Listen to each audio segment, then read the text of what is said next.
नमस्कार। गुरु पूर्णिमा के अवसर पर संस्कृत साहित्य में प्रतिपादित गुरु के स्वरूप और गुरु शिष्य संबंधों पर कतिपय सूक्तियों के माध्यम से चर्चा करेंगे। सूक्ति मौक्तिक माला की यह तीसरी मुक्ता है।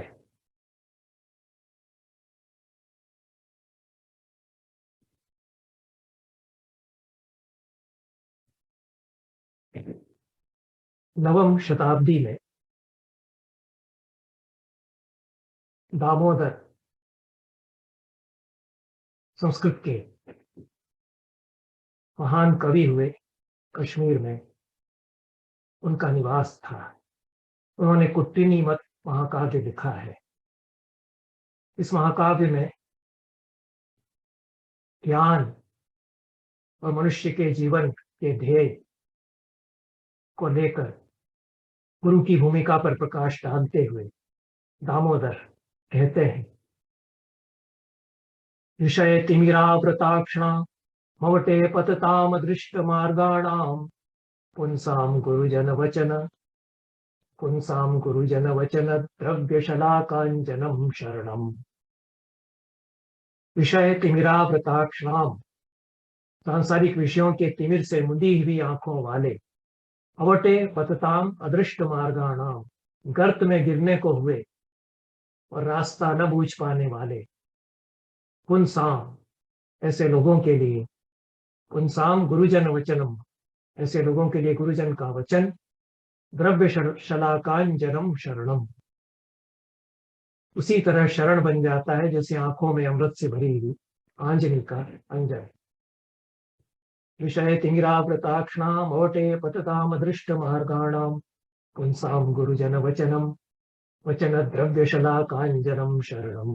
सांसारिक विषयों के तिमिर से मुंदी आंखों वाले, गर्त में गिरने को हुए, रास्ता न बूझ पाने वाले लोगों के लिए गुरुजन का वचन होता है शरण, जैसे आंखों में अमृत से भरी आंजनी का अंजन। गुरुपद रज मृदु मंजुल अंजन नयन अमीय दृग दोष विभंजन। रामचरितमानस में तुलसीदास ने इसी के आधार पर गुरु महिमा का विस्तार से वर्णन किया है। कालिदास ने गुरुजनों को लेकर और गुरु शिष्य संबंधों को लेकर बहुत ही महत्वपूर्ण बातें कही है। सद्गुरु या श्रेष्ठ गुरु एक अच्छे शिष्य को क्या से क्या बना देता है, इसके बारे में वो कहते हैं, पात्र विशेषे व्यस्तम भजति गुणांतरम शिल्पमाधातु जलमिव समुद्र शुक्तम मुक्ता फलदाम पयोदस्य। सत्पात्र में न्यस्त किया गया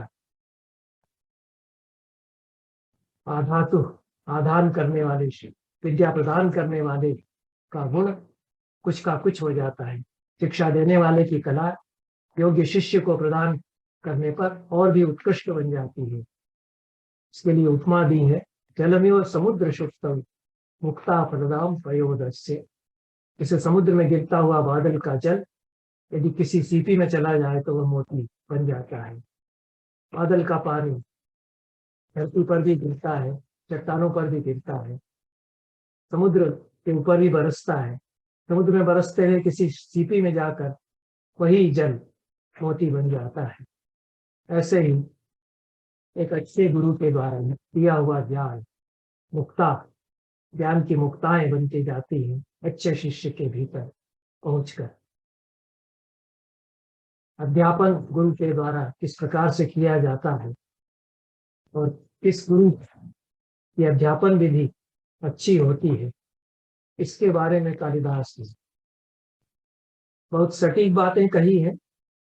क्लिष्टा क्रिया कस्यचिदात्म संस्था संक्रांतिरन्यस्य विशेष युक्ता यस्योभयं साधु शिक्षकाणां गुरु प्रतिष्ठापयितव्य एव।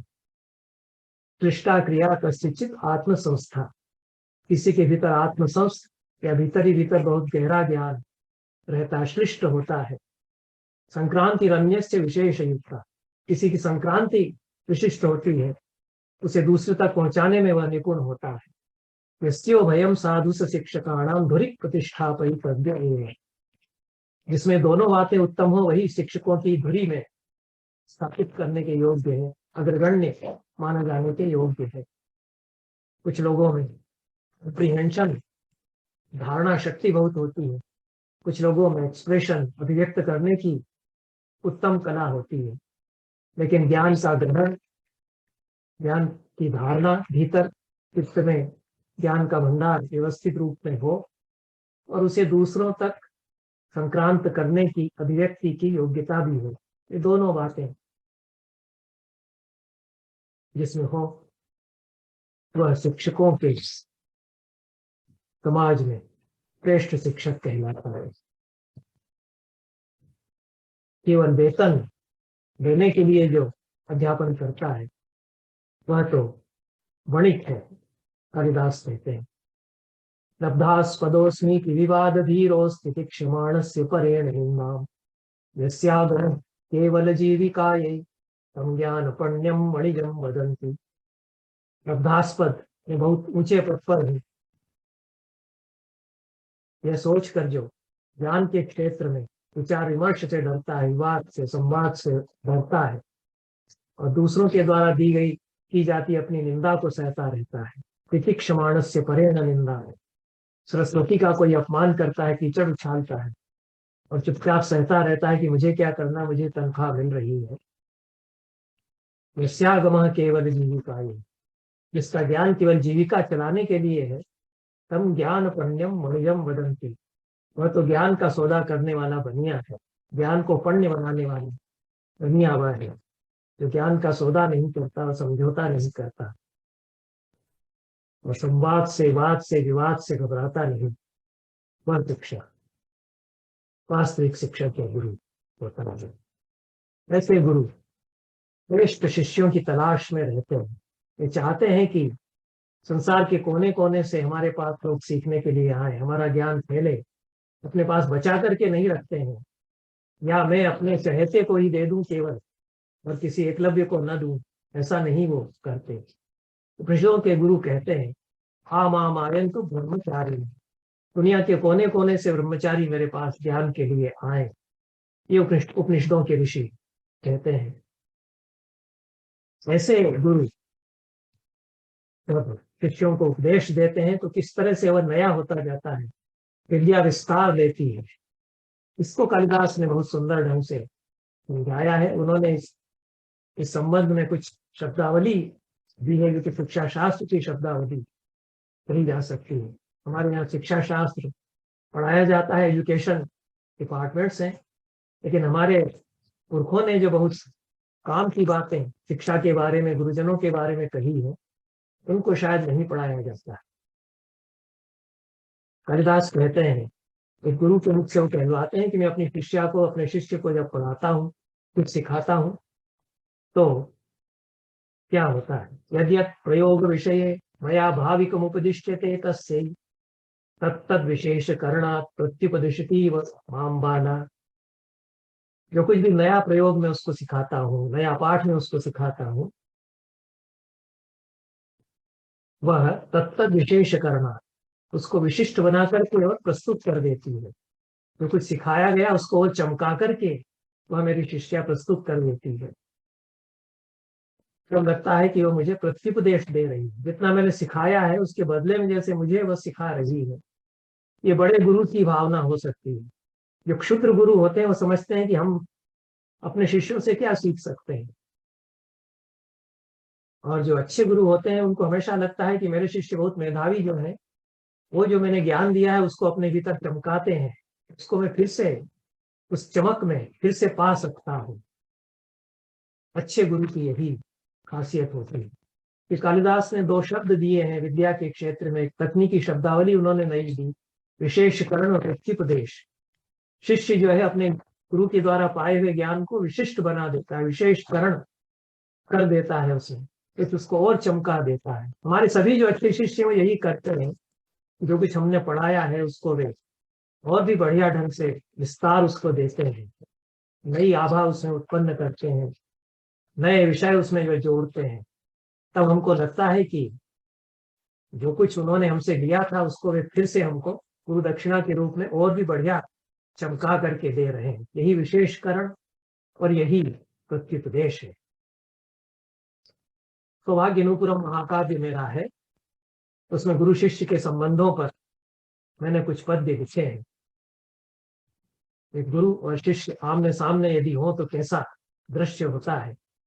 सम्मुखम स्थापितौ शुभ्रौ भासमानौ यथा मणि परस्परम दीपयन्तौ प्रभाम वर्धयतो मिथा। जैसे दो प्रकाशमान मणियों को एक दूसरे के आमने सामने रखने पर वे एक दूसरे को चमकाते हुए एक दूसरे की आभा को बढ़ाते हैं। एवं गुरोश्च शिष्यस्य प्रतिभा भासिते उभे चैतन्य अन्योन्य संक्रांति भासयेते परस्परम। इसी प्रकार से गुरु और शिष्य दोनों की प्रतिभा से चमक उठे चैतन्य एक दूसरे में संक्रांत होकर एक दूसरे को चमकाते हैं। गुरो शिष्यस्य प्रतिभा भासते उभे चैतन्य अन्योन्य संक्रांते परस्परम भासयेते, यह कहा है। अतिशेते गुरुम शिष्य प्रतिभा ज्योतिषा यदा मणिदर्पण संकाश गुरो सैवतु दक्षिणा। जब मणिदर्पण के समान शिष्य अपनी प्रतिभा की ज्योति से गुरु से भी अधिक बड़ा चढ़ा हो जाए तो यही उसकी गुरु दक्षिणा है। मणिदर्पण हुआ करता है जिसमें जो अक्स पड़ता है और भी अधिक चमक करके सामने दिखाई पड़ता है। इसी प्रकार से एक चमकदार प्रतिभा वाले शिष्य की प्रतिभा के दर्पण में गुरु जो ज्ञान देता है और भी चमक के साथ में उज्जवल रूप में प्रकट हो जाता है। जैसा हमने कहा कि हर गुरु की कामना होती है कि जो भी जिज्ञासु हमारे पास आए, जड़मती है वो भी आए, जिज्ञासा उसमें होनी चाहिए कि सीखना चाहता है, तीव्र बुद्धि वाला मेधावी है वह भी आए, सबको हम बराबर ज्ञान देते हैं। बहुत सुंदर ढंग से एक बात को कहते हैं, इतरति गुरु प्राज्ञे विद्याम यथैव तथा जड़े न खलु तयोर्ज्ञाने शक्तिं करोत्यपहन्ति वा भवति च पुनर्भूयान् भेदा फलं प्रति तद्यथा प्रभवति शुचिर्बिम्बग्राहे मृदां तयः। वितरति गुरु प्राज्ञे विद्याम यथैव तथा जड़े। गुरु प्राज्ञ शिष्य को, मेधावी शिष्य को, प्रज्ञाशील शिष्य को जिस तरह विद्या देता है ऐसे ही मतिमंद को भी देता है। न उसके ज्ञान की शक्ति को बढ़ाता है न कम करता है। न खलु तयोर ज्ञाने शक्तिं करोति अपहन्ति वा। बहुत सरल सुंदर प्रांजल सरस पदावली में भगवतु ने बात कही है, जिनके ऊपर यह आरोप लगाया जाता है कि वो पांडित्य बहुत बढ़ाते हैं, दुरूह भाषा में लिखते हैं। इतरति गुरु प्राज्ञे विद्याम यथैव तथा जड़े न खलु तयोर ज्ञाने शक्तिं करोत्यपहन्ति वा भवति च पुनर्भूयान् भेदः फलं प्रति तद्यथा। फिर भी फल में बहुत बड़ा अंतर हो जाता है। भवति च पुनः भूयान् भेदः फलं प्रति, कैसे हो जाता है उसको उदाहरण देते हैं। तद्यथा प्रभवति शुचिर बिंबग्राहे मणिर न मृदाम चय। जैसे साफ मणि में अक्स पड़ता है, मिट्टी के लोने में अक्स नहीं पड़ता। किसी की बुद्धि गोबर से भरा हुआ हो तो उसमें ज्ञान कैसे उसका अक्स पड़ेगा। प्रतिभा को दर्पण के समान कहा जाता है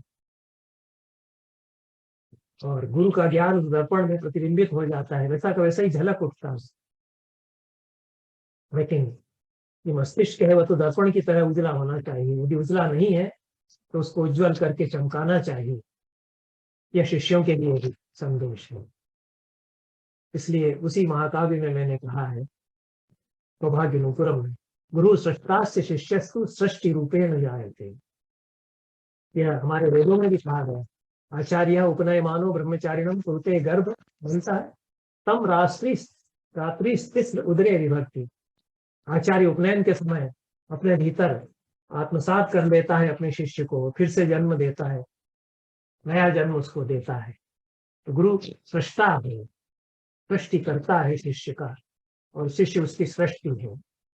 बुद्धि शूर्पे गुरु स्वीय सुशिष्यश्चा परिष्कृता बुद्धिम धान्य निवारोप्य दूर ये कुश दुर्गुणान। बुद्धि के शूर्प में, अपनी प्रज्ञा के शूर्प में, शूर्प कहते हैं सिपड़ा, उसमें शिष्य की धान्य रूपणी अपरिष्कृत जिसमें सब कुछ मिला हुआ है, भूसा भी और अनाज भी, उसको फटक कर उसके दुर्गुण रूपी तुष या भूसे को निकाल देता है। ऐसा दुर्गुण को दूर करके परिष्कृत उसको कर देता है। इसी में आगे कहा गया है, प्रज्ञा कुलाल चक्रे से भ्रम्यमाणे यनारतम मतिम मृत्पिंड तुल्याम स्वशिष्यस्याधाय वै गुरु आकारं श्लक्ष्मसृणमाविष्करोति नूतनम नवजन्म ततस्तस्य शिष्यस्यामेन जायते।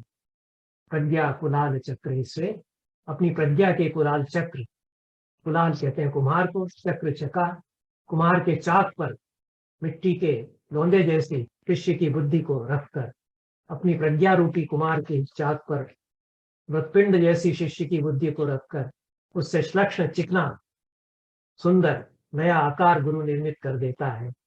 इससे नवजन्म उस शिष्य का होता है। यह भी मेरी एक सूक्ति है। सुलभा गुरुवस्ते ते शिष्यास्ते सुलभास्तथा ये विद्यायाः प्रदाने शिवरादाने ये विचक्षण। बहुत मिल जाते हैं अच्छे अच्छे शिष्य, अच्छे अच्छे गुरु, विद्या प्रदान करने में भी विचक्षण जो हो सकते हैं, विद्या का आदान करने में भी जो विचक्षण हो सकते हैं, चतुर हो सकते हैं। मणिकांचन संयोग सत्शिष्य सद्गुरो, सत्शिष्य और सतगुरु का मणिकांचन योग, स्वर्णे सुगंध सदृशोथवा जगति दुर्लभ, सोने में सुगंध की तरह संसार में दुर्लभ है। सच्चा और खरा शिष्य और सच्चा और खरा गुरु दोनों का संयोग हो जाए, यह सोने में सुगंध की तरह। इसी को संस्कृत के मुहावरे में मणिकांचन संयोग भी कहा है। यह संसार में दुर्लभ है। कभी कभी बड़े गुरु कठोर वचन बोलते हैं, और प्रायः जो बड़े गुरु हुआ करते हैं वो अपने शिष्य के मुख पर अपनी तारीफ, अपने शिष्य के मुख पर उसकी प्रशंसा नहीं करते। उनको चिंता रहती कि कहीं इसको घमंड ना हो। हमारे जो अच्छे गुरु थे उन्होंने उनमें हमने सदैव यह देखा कि हमारे मुंह पर तारीफ कभी नहीं करते थे, लेकिन दूसरे बहुत बार आकर के बताते थे कि तुम्हारे गुरुजी तो बहुत तारीफ तुम्हारी करते हैं। और हमारे मुंह पर वो हमको कभी कभी मूर्ख कहते थे, कभी डांटते रहते थे, क्योंकि बहुत चिंता उनको रहती थी। तो उनका हम स्मरण करते हैं तो लगता है कि वो सब स्नेह के कारण हमारे लिए वो ऐसा करते थे। पंडित राज जगन्नाथ महान कवि हैं, 17वीं शताब्दी के महान विचारक, महान आचार्य। उन्होंने भी ऐसे ही गुरुओं से अध्ययन किया और ऐसे ही शिष्यों को भी उन्होंने उत्पन्न किया। स्वयं बड़े आचार्य, स्वयं बड़े गुरु और स्वयं बड़े गुरुओं के शिष्य थे। उन्होंने अपने अनुभव से कफी हुई वाणी में यह बात कही है, गीर्भिर गुरुणाम परुषाक्षराभिस तिरस्कृतायान्ति नरा महत्वम काला गुरुर्दहन मध्य गतः समन्तात् लोकोत्तरम परिमलम प्रकटीकरोति। इसमें ता अधिक मुद्रित हो गया है तीसरी पंक्ति में, अंकन की गलती से समन्ताल लोकोत्तरम ऐसा पढ़ा जाना चाहिए। गुरुओं की कठोर अक्षरों भरी वाणी से, गीर्भिर गुरुणाम परुषाक्षराभिः तिरस्कृतायान्ति नरा महत्वम, पाकर तिरस्कार महिमा को पा जाते हैं न। इसके लिए दृष्टांत अलंकार का प्रयोग करते हैं कि काला गुरुर दहन मध्य गतः समन्ता, अगरु आग से घिरा होकर के, जो अगरु है जिससे अगरबत्ती बनती है उसको आग में डाल देते हैं, चारों तरफ आग में झुलसता रहता है। तो काला गुरुर दहन मध्य गतः समन्ता लोकोत्तरम परिमलम प्रकटीकरोति, अगर वो आग से घिरा होकर के ही अपनी अलौकिक सुगंध को प्रकट करता है। अंत में जो हमारे गुरुओं का आदर्श रहा है, उस देश के महान गुरुओं का, देश की महती गुरु परंपरा का, उसमें यह सूक्ति बहुत प्रचलित रही है, सर्वतो जय मन्विच्छेद पुत्रात् शिष्यात् पराजय। जो श्रेष्ठ ज्ञानी है, बड़ा ज्ञानी है, या धनुर्धारी के लिए, क्षत्रिय के लिए भी लागू की जा सकती है। तो सारे विश्व पर विजय की कामना करे कि मैं अपने गुणों से, अपने ज्ञान से विश्व विजय कर लूंगा, अपने विचारों से संसार को जीतूंगा, शास्त्रार्थ में विचारों के द्वारा संसार को जीतूंगा, या मैं अपने पराक्रम से संसार को जीतूंगा, यह कामना करे। सर्वतो जयम अन्विच्छेद, सर्वत्र जय की कामना करे। दो अपवाद केवल है, इन दो से जय की कामना न करे, पुत्रात् शिष्यात् पराजय। उल्टा है कि अपने पुत्र और अपने शिष्य से पराजय की कामना करे।